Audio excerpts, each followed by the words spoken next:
அனைவருக்கும் வணக்கம். இன்றைக்கான கேள்வி என்னன்னு பார்க்கும்போது, ஒரு கடுமையாக முயற்சி செய்கிறார். கடுமையான முயற்சி, விடாமுயற்சி, தொடர் முயற்சி செய்கிறார். ஆனால் ரிசல்ட் வந்து ரிவர்ஸ்ல போயிடுது.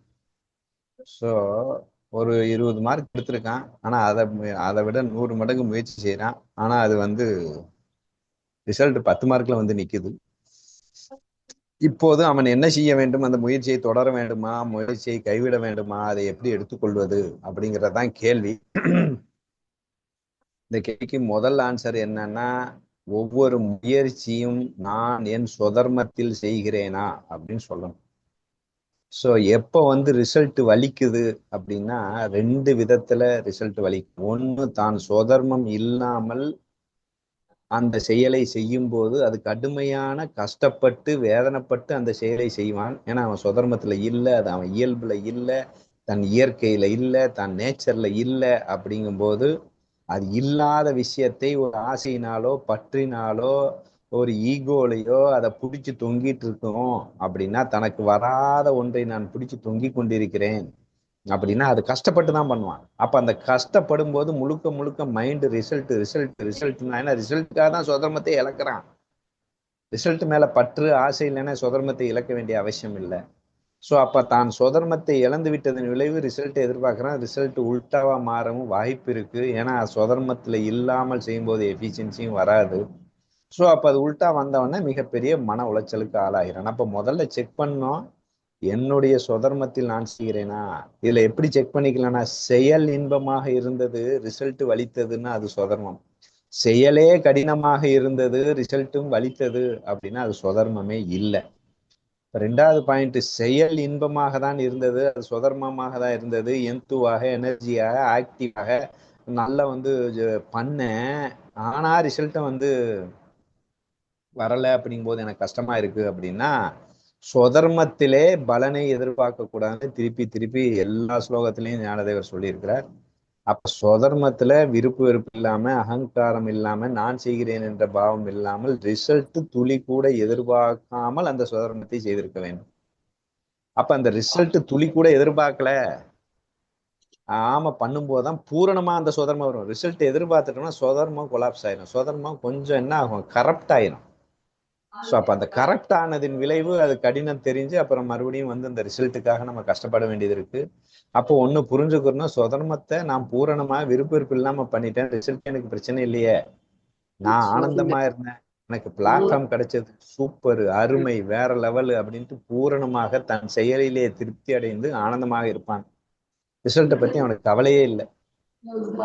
ரிசல்ட் வந்தாலும் ஒரு செயல், ரிசல்ட் வரலைன்னாலும் செயல்.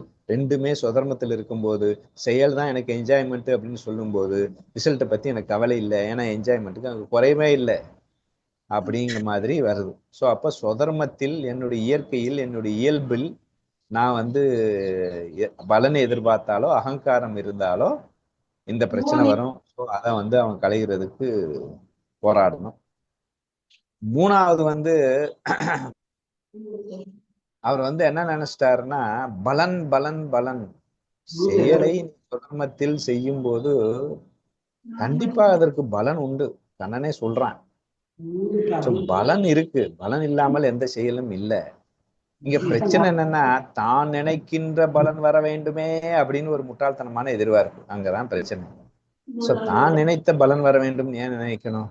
இப்போ ஒருத்தர் வந்து யோகா பண்றாங்க, 108 சூரிய நமஸ்காரம் பண்ணாங்க, 108 சூரிய நமஸ்காரம் பண்ண எனக்கு எவனுமே பணம் தரல, 108 சூரிய நமஸ்காரம் பண்ண எனக்கு வந்து எவனுமே புகழ் தரல, 108 சூரிய நமஸ்காரம் பண்ண எனக்கு எவனுமே பதவி தரல அப்படின்னு சொல்லி ஒருத்தன் வருத்தப்பட்டான்னா, அந்த 108 சூரிய நமஸ்காரம் பண்ணியதற்கு பலன் இருக்கு. ஆனா இவன் நினைச்ச பலன் என்ன பலன்? உடல் ஆரோக்கியம், மன ஆரோக்கியம் என்கின்ற பலன் அங்க இருக்கு. ஆனா அந்த பலன் கண்ணுக்கு தெரியல. இவர்கள் எதிர்பார்த்த பலன் அங்க வரல அப்படின்னோடனே ஆயிட்டாங்க. இப்போ ஒருத்தர் வந்து பயங்கரமா உழைக்கிறாரு, நல்லா உழைக்கிறாரு, அந்த உழைப்பின் விளைவாக உடல் ஆரோக்கியம் கிடைக்கும், அந்த உழைப்பின் விளைவாக மனதிலே ஒரு பக்குவம் ஏற்படும், பலம் கிடைக்கும். அதுக்கப்புறம் அந்த உழைப்பின் விளைவாக சில பாடங்கள் கற்றுக்கொள்ளலாம்.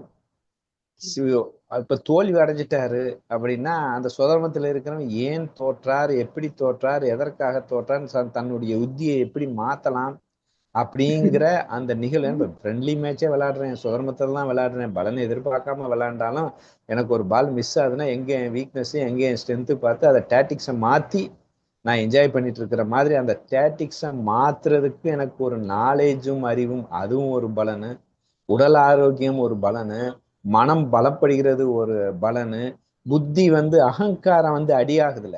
நான் இவ்வளவு முயற்சி பண்ண ரிசல்ட் வரணும். அகங்காரம் கம்மியாகும் போது ஒரு ரிலாக்ஸேஷன் கிடைக்கும், அது ஒரு பலனு. அகங்காரம் கம்மியாகும் போது எனக்கு முழுமையான ஒரு புரிதல், வாழ்க்கை புரிதலை ஏற்படுத்தக்கூடிய ஒரு தருணத்தை அது தருகிறது, அது ஒரு பலனு. அப்ப ஃபெயிலூர்ல தானே ஞானம் வருது. இப்ப பட்டினத்தாரு எல்லாம் லாஸ் ஆயிட்டான், திட்டுறான். அப்ப அதுல தானே வந்து ஞானம் வருது. அப்போ அப்போ அதுல வந்து நமக்கு வந்து ஒரு ஞானத்தை குடிக்கிறது, வாழ்க்கையின் தத்துவத்தை உணர்த்துகிறது, மனதை பக்குவப்படுத்துகிறது, புத்தியில வந்து ஒரு பாடத்தை கொடுத்து புரிதலை தருகிறது, உடம்பு ஆரோக்கியமாக வைத்துள்ளது அவர் உழைத்த உழைப்புக்கு. அப்ப இத்தனை பலன் இருக்கு, பலன் இல்லைன்னு எப்படி சொல்ல முடியும்? இந்த பலன்லாம் கண்ணுக்கு தெரியாம நான் வெற்றி பெறவில்லையே, நான் பணம் சம்பாதிக்கவில்லையே, நான் புகழ் அடையவில்லையே, நான் நினைத்த பலன் அங்கே கிடைக்கவில்லை அப்படிங்கிறதான் இங்க தவறான புரிதல். பலன் என்பது கண்டிப்பாக இருக்கு அப்படிங்கிறத புரிஞ்சுக்கிட்டோம்னா அந்த பலன்ல சாட்டிஸ்ஃபைடு ஆயிக்கலாம். அதை விட இது உயர்ந்த பலன், பெர்மனன்ட். அதெல்லாம் டெம்பரரி அந்த ரிசல்ட். இது பெர்மனண்டாக அந்த ஆரோக்கியத்தை கொடுக்கக்கூடியது அப்படின்னு வச்சுக்கலாம். நாலாவதா ஒண்ணு புரியணும், இந்த லா ஆஃப் கர்மா அப்படின்னு ஒண்ணு இருக்கு. அதை அண்டர்ஸ்டாண்ட் பண்ணிக்கணும். ஒருத்தர் வந்து ஒரு வேலையும் பார்க்கல, இவர் பார்த்த வேலையில 1% கூட பார்க்கல, ஆனா ஜெயிச்சிட்டார். துப்புரவா வேலையே பார்க்கல, அவர் இஷ்டத்துக்கு இருந்தாரு, தான் இஷ்டத்துக்கு இருந்தாரு, ஒரு கல்ச்சரை கூட ஃபாலோ பண்ணாம தான் இஷ்டத்துக்கு இருந்தாரு, ஆனா ஜெயிச்சிட்டாரு. ஆனா இவன் எல்லாம் ஃபாலோ பண்றான், உழைக்கிறான், எல்லாம் பண்றான், ஆனா தோத்துட்டான். அப்படின்னா அந்த லா ஆஃப் கர்மா என்ன சொல்லுது? அப்ப இயற்கை என்ன பாரபட்சம் காட்டுதா? அப்ப இறைவன் பாரபட்சம் காட்டுகிறானா? இயற்கை சூரியனோ காற்றோ நிலமோ பாரபட்சம் காட்டுவதில்லை. அப்ப இங்க ஏன் பாரபட்சம் நடக்குதுன்னா, பாரபட்சம்லாம் இல்ல, அவன் பண்ற ஆக்ஷனுக்கு ரியாக்ஷனை அறுவடை பண்ணிட்டு இருக்கான். அப்ப இப்போ ஒருத்தர் வந்து ஜெயிச்சிட்டாரு, எந்த உழைப்புமே இல்லாம ஜெயிச்சிட்டாரு ஒரு விஷயத்துல அப்படின்னா அதற்குண்டான உழைப்ப முன் ஜென்மத்திலோ இந்த ஜென்மத்திலோ எங்கேயோ கடுமையா போட்டிருக்கணும், அதன் விளைவாதான் அங்க வருது.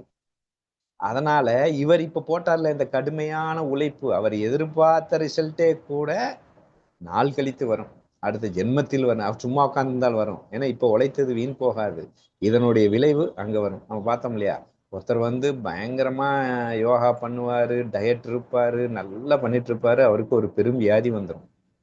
எப்படிரா, ஒரு பழக்கமும் இல்லை, எந்த கெட்ட பழக்கமும் இல்லை, தண்ணி சிகரெட் இல்லை, நான்வெஜ் இல்லை, முட்டை கூட இல்லை, கம்ப்ளீட் டயட்டு, நல்ல டெய்லி யோகாசனா, ஆனா அவருக்கு ஏன் இந்த பெரும் வியாதி வந்துச்சு அப்படின்னா அது இயற்கை என்ன அப்புறம் சதியா பண்ணுது இல்ல. அப்ப ஏற்கனவே அந்த முன் ஜென்மத்தில் செய்த அந்த பலன் வந்து ரிட்டர்ன் ஆகுது. ஒருத்தர் ஃபுல்லா தண்ணி அடிப்பாரு, சும்மாதான் உட்கார்ந்து இருப்பாரு, எல்லா தப்பும் பண்ணிட்டு இருப்பாரு, டயட் இருக்காது, எல்லாத்தையும் சாப்பிட்டுட்டு இருப்பாரு, ஆனா உடல் ஆரோக்கியமா இருக்கு, எந்த வியாதியும் இருக்காது. ஏன் அப்படின்னா அவர் ஏற்கனவே போட்ட உழைப்பு அது இப்ப பலன் தருது. இவர் ஏற்கனவே அனுபவிச்சது இப்ப வந்து உழைக்கும். இப்ப இவருக்கும் பலன் கெட்டு போகல, இந்த உழைப்புக்கு மீண்டும் பலன் இருக்கு. அப்படி பார்க்கும்போது அவர் உழைத்ததுக்கு அவர் எதிர்பார்த்த பலன் இருக்கு. அது பொறுமையா இருந்து அது இப்பயோ அடுத்தோ வரப்போற ஜென்மத்திலேயோ கூட அது கிடைக்க வாய்ப்பு இருக்கு. அப்படிதான் அவருக்கு கிடைச்சிருக்கு. அவர் எங்கேயோ போட்ட உழைப்பு இங்க வந்து ரிட்டர்ன் ஆயிருக்கு. சும்மாலாம் யாருக்கும் எதுவும் கிடைக்காது. ஸோ அவன் உழைத்த உழைப்பு, அவன் என்ன ஆக்ஷன் பண்ணானோ அதுக்கு உண்டான ரியாக்ஷன் தான் அறுவடை பண்றான். அவன் எதை விதைத்தானோ அதை அறுவடை செய்யணும். விதைக்காமையே ஒருத்தன் எப்படி அறுவடை செய்ய முடியும்? லாஜிக்கே இல்லை. அப்ப அது புரிந்து கொள்வதற்கு தான் நம்ம பின்னாடி போகணும். அப்ப எங்கேயோ விதைத்திருக்கிறான், அதான் கண்ணன் தெளிவா சொல்றான். அப்ப நீ முன் ஜென்மத்தில் செய்த வினை இப்போது வருகிறது அப்படின்னா, அப்ப அவர் எங்கேயோ விதைச்சிட்டாரு, அது இப்ப அறுவடை. இப்ப நீங்க விதைச்சிட்டீங்க, அப்ப அறுவடை பண்ணுவேங்க. ஏற்கனவே விதைக்கல, அதுக்கு உண்டான அறுவடையை இப்ப வாங்கிட்டு இருக்கேங்க. ஏற்கனவே சும்மா உட்கார்ந்ததுக்கு உண்டான பலனை இப்ப அனுபவிக்கிறேங்க, இப்போ உழைத்ததுக்கு உண்டான பலனை மீண்டும் அனுபவிக்கதான் போறேங்க. அப்படி பார்த்தாலும் அவர் எதிர்பார்த்த பலனும் கிடைக்கதான் போயிருது பொறுமையா இருந்தா. ஸோ இந்த ஒரு நாலேஜ் இருந்தாலும் அவர் வந்து ரிலாக்ஸ்டா இருக்கலாம். அப்ப ரிலாக்ஸ்டா அவருடைய பணியை சுதர்மமாக இருக்கும் பட்சத்துல அதுல இருக்கும் விருப்பு வெறுப்பை மட்டும் எடுத்துட்டு அகங்காரத்தை மட்டும் எடுத்துக்கிட்டு கற்றுக்கொண்ட பாடத்துக்கு தக்கன யுத்தியை மாத்தி கொண்டு எனர்ஜியாக எந்துவாக தொடரலாம். அது சுதர்மமாக இல்லாத பட்சத்துல அது கைவிட்டு விட்டு தன் சுதர்மத்தில போய் உட்காந்து ரிலாக்ஸ்டாக தொடரலாம் அப்படிங்கிறது என்னுடைய பதில்.